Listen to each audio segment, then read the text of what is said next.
Halo Sobat Hobis, jumpa lagi pada channel saya Hobbies and Traveling.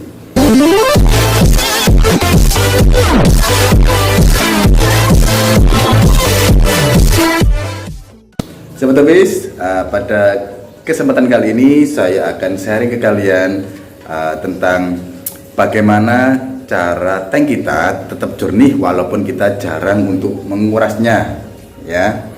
Jadi untuk ikan itu kalau menurut saya malah lebih bagus kualitas air yang jarang dikuras, ya.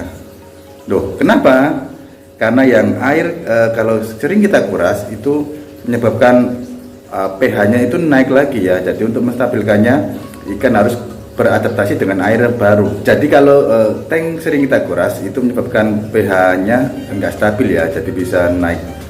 Dan ikan harus beradaptasi dengan air yang baru tentunya. Ya, kalau air yang lama jarang kita kuras, ya otomatis stabil dan ikan pun nyaman di tank. Makanya ikan bisa cepat beradaptasi dan ikannya aktif. Ada di belakang saya ini. Nah, mari kita lihat bagaimana sih caranya tank kita itu tetap jernih walaupun jarang kuras. Saya itu tipe yang jarang kuras tank, ya sob, ya. Apakah kalian tipe yang sering kuras tank atau yang jarang kuras tank? Terus ikuti vlog saya, jangan lupa kalian subscribe. Ya Sobat Hobis, kita nggak bahas Auranti yang per ini, ya. Biarkan dia lagi mesra-mesraan. Nah, kita lihat di tank yang atas. Kita juga nggak membahas Maru saya ini. Nah, tapi kita akan membahas tentang sistem filtrasi, ya. Jadi bagaimana sih sistem filtrasi yang baik ini menurut saya. Nah, bisa sobat lihat ini ada tuh 2, 3, 4, 5 chamber, ya. Ini top filter. Nah, jadi nanti ini airnya keluar dari kanan, ya. Kita lihat penampakan ini power headnya. Saya kasih 2 sob ini, ya, 2 karena satu itu air nggak kuat naik. Tadi saya kan punyanya yang kecil, jadi saya kasih 2 biar memompanya itu kuat sampai atas. Nah, ini pancorannya kayak gini, lumayan kenceng, ya. Nah, jadi kita bahas bahan campuran apa sih di filtrasi itu yang membuat cepat bening. Ini tank saya ukuran 100 x 50 x 40, sob, ya. Ini sampingnya, jadi lebarnya 40, ya. Ini black water, ya. Meskipun ini warna airnya ke oranye dan gelap, tapi kita bisa lihat di ujung tank yang sebelah kanan sana, ya, di belakang sana kelihatan, ya. Meskipun airnya itu kuning kecoklatan tapi bening, bisa kita lihat tembus sampai belakang, ya. Ini posisi saya on kan, biasanya saya matikan, nggak pernah di filtrasi. Kalau mulai keruh aja, ya, saya filtrasi. Ini berapa bulan nggak saya kuras, sob, ya, nggak saya kuras, cuma hanya menambah air saja. Kalau airnya menguap beberapa senti, saya tambah, kemudian saya nyalakan filternya, gitu aja, ya. Dinyalakan hanya beberapa jam aja, itu sudah mulai bening lagi, ya, seperti ini.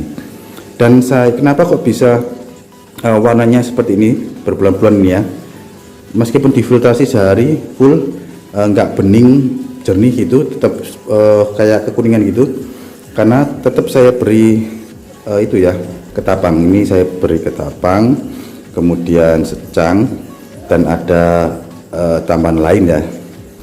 Jadi tetap saya berikan itu terus, ya. Jadi makanya airnya itu kekuningan atau kecoklatan, tapi dia bening, ya, bening. Jadi dari ujung ke ujung itu kelihatan.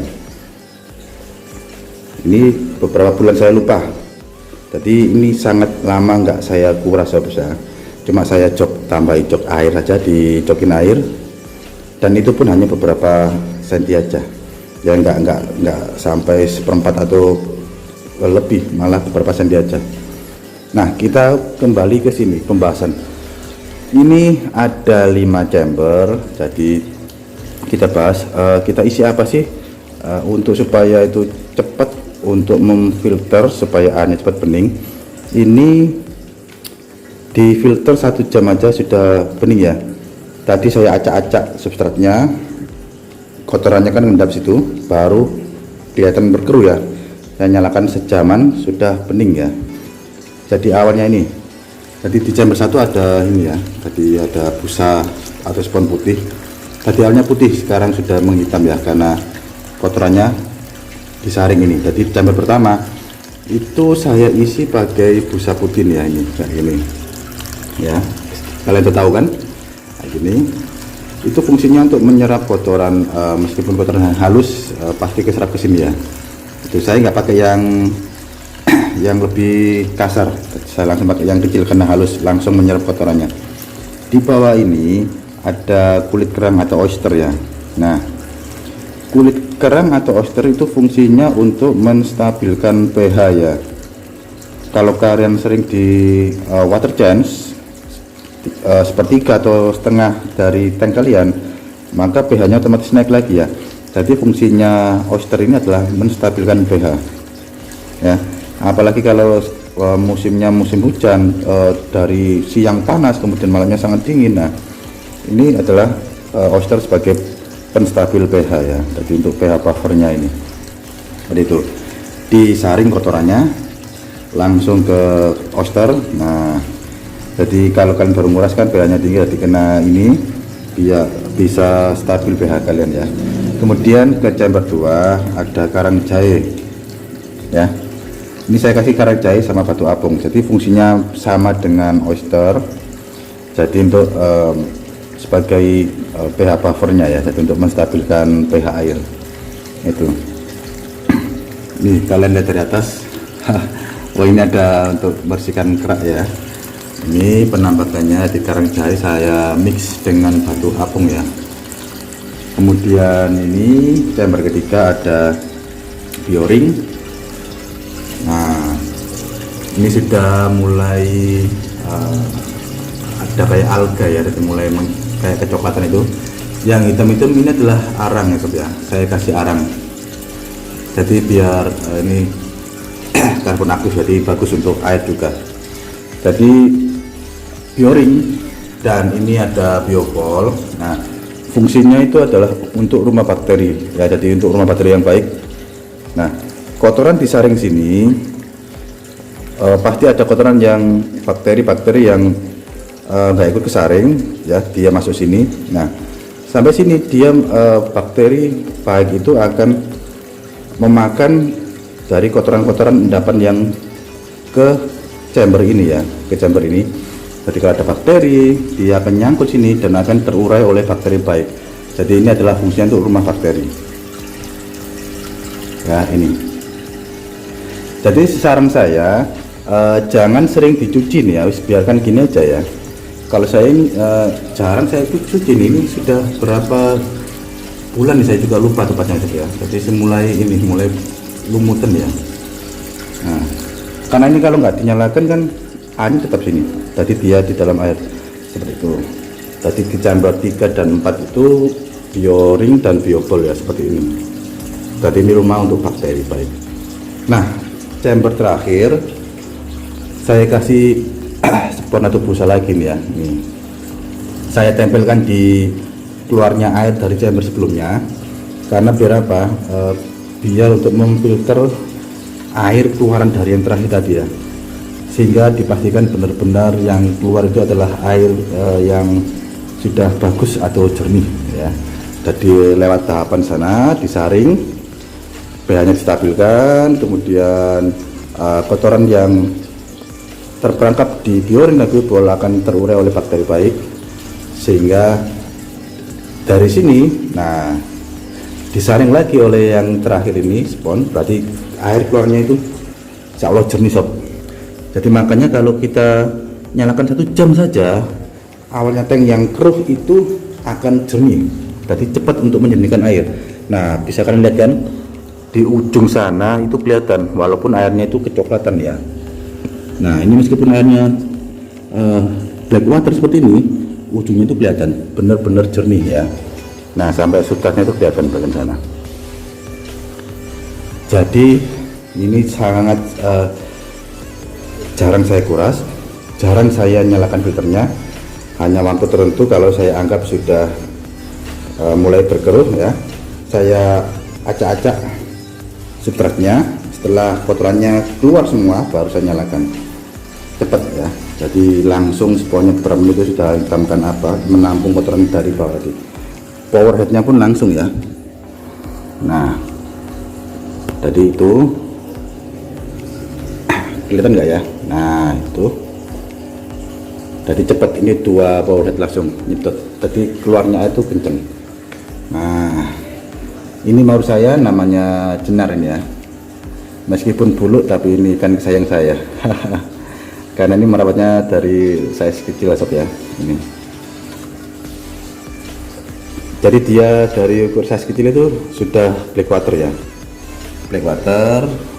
Saya treatmentnya itu enggak terlalu muluk-muluk ya, ini sudah keluar bunga, dulu hanya cabung tipis. Karena ini enggak outdoor, itu saya nyalakan lama lampunya ya sob ya, saya nyalakan lama. Saya kasih hardscape berupa kayu. Jadi aneh gini, saya memang sukanya itu tema-tema black water ya untuk maru ya. Kasih substrat merah, kasih hardscape yang simple, 1 kayu gitu aja. Wes tinggal kita nikmati aja ini ya. Meskipun ikannya buluk tapi dilihat kelihatan kuning sob ya. Langsung kuning dalam sekejap karena efek dari airnya itu tips juga untuk kalian yang warna ikannya masih buluk ya, jadi biar warnanya up. Nah kasih aja tema black water, warnanya akan mengangkat ya sobat Topis. Jadi untuk vlog saya kali ini cukup sekian. Tadi tips ya yang saya berikan ke kalian pada video kali ini adalah bagaimana tank kita yang jarang kita kuras tapi airnya tetap jernih bisa pakai top filter ya. Jadi seperti itu. Saya ada 5 chamber itu ya. Jadi isiannya ada busa, oyster, karang jahe dan batu apung, kemudian bioring dan biopol. Yang terakhir saya kasih busa lagi, ada spawner gitu itu. Dipastikan cepat untuk menjadikan air ya. Tadi yang awalnya itu kan jarang kuras, maka kotorannya ngendap, kita caca itu langsung keruh semua. Hanya sejam saja itu sudah kembali jernih ya. Dan ikan pun aktif ya, aktif. Menurut saya ikan aktif itu faktor air yang jarang kita kuras ya, karena mereka itu sudah terbiasa dengan air yang mereka tempati sana. Kalau kita sering kuras, dia akan terus menyesuaikan ya. Makanya banyak ikan yang mager itu gara-gara apa? Air. Jadi faktor air itu adalah utama di ikan ya. Kalau kalian ikannya mager, dipastikan bisa dilihat dari airnya ya. Itu. Kemudian kenyamanan tank, sudah itu aja ya. Untuk perkara ikan mager ataupun ikan aktif cuma setting tank dan air ya. Jadi itu menurut saya.